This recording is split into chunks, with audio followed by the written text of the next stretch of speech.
Where's Spot? Hello, sweet little ones.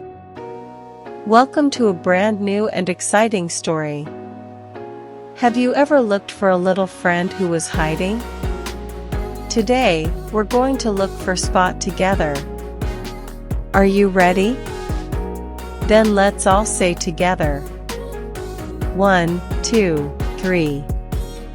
Let's find you, Spot. It was a beautiful morning.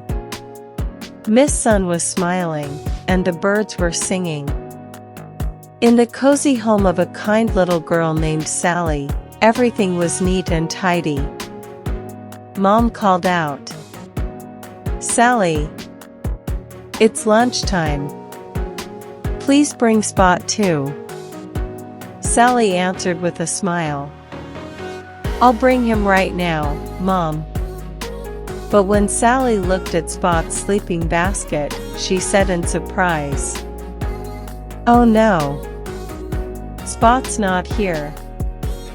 Her eyes widened, and she called out, "Spot, where are you?" But there was no answer. Sally took a deep breath and said, "I have to find you." Sally first went to her own room. She looked under the bed. "Spot, are you there?" But no. She only found a few missing socks. Then she looked in the wardrobe. "Maybe you're hiding here." No. There were only folded clothes inside. Next, she went to the kitchen. She opened the fridge. "Spot? Did you come here looking for snacks?" No. There was only milk, eggs, and jam. She also checked the cabinets. One of them opened and a can fell down. Sally laughed and said, "Oh, sorry, Mr. Can, I was looking for Spot." The can didn't reply, but the kids' laughter got louder. Sally went out to the yard. It was full of colorful flowers and little trees. There, she met a tiny bird named Pico. "Hello, Pico. Have you seen Spot?" Pico chirped and said, "I only saw something white and brown running toward the garden." Sally said, "Thanks, Pico. You're a good friend." Sally ran toward the garden. She met a turtle named Nina. "Hello, Nina. Did Spot pass through here?" Nina said slowly, "Maybe. But I'm so slow, I didn't catch it in time." Sally said, "That's okay, Nina, thank you for telling me." Sally smiled. The good thing about having friends is that they always help, even if they're not sure. Then she shouted, "Spot, if you can hear me, bark." But only the sound of wind and birds was heard. Sally went to the small shed at the end of the yard. The wooden door opened with a creak. It was dark inside, but Sally brought her flashlight. She shined the light and said, "Spot?" A shadow moved. "Oh no. It's a cat." The cat said, "Meow? Looking for a dog?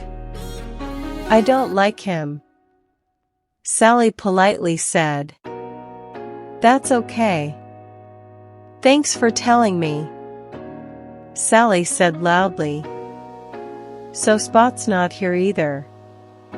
She felt a little sad but didn't give up. "I won't give up.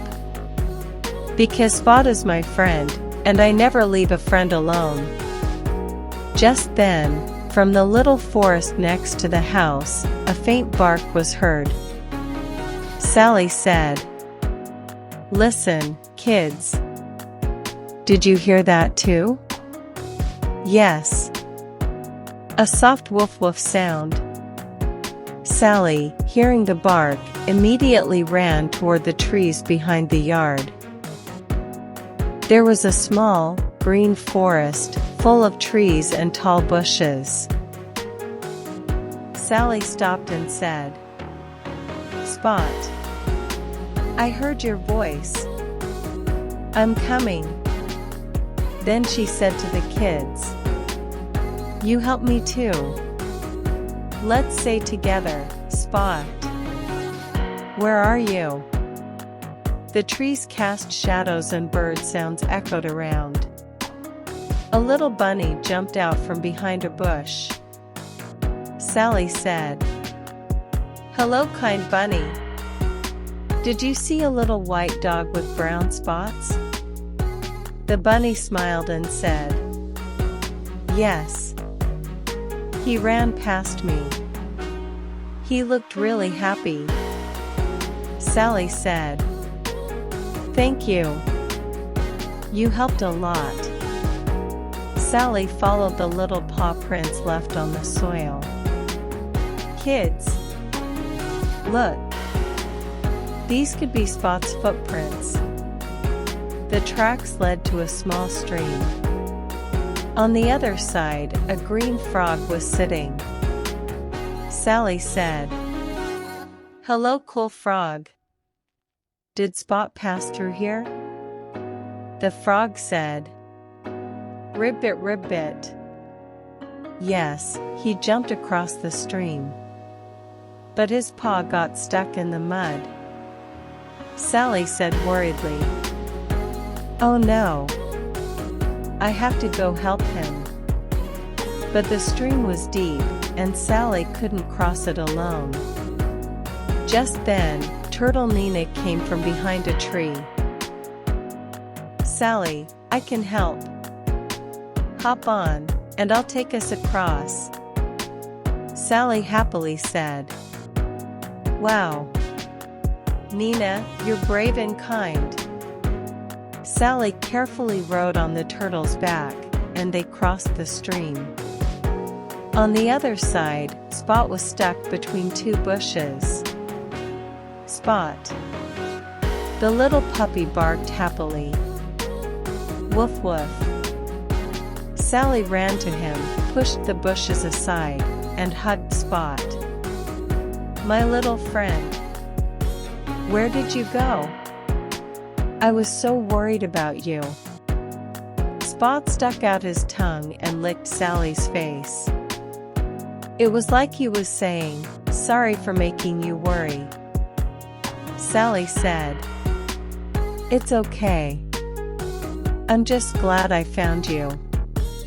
On the way back, all the forest animals, from Pico and Nina to the bunny and the frog, walked them home. Sally said, Kids, did you see what wonderful friends I had? They helped me find Spot. That's what friendship means, to be there for each other, even when things get hard. When they got home, Mom was waiting. Phew! You found Spot. Well done, Sally. You're so kind. Sally said. Not just me. I had good friends who helped me too. That night, Sally and Spot slept side by side. Sally said, Today I learned that if we ask for help, our friends will always be there for us. And Spot, as he closed his eyes, gave a soft woof. Narrator speaks to the children. Dear little friends, you too can be kind, brave, and thankful like Sally and Spot. Remember, help your friends. Listen to others. And when you love someone, show them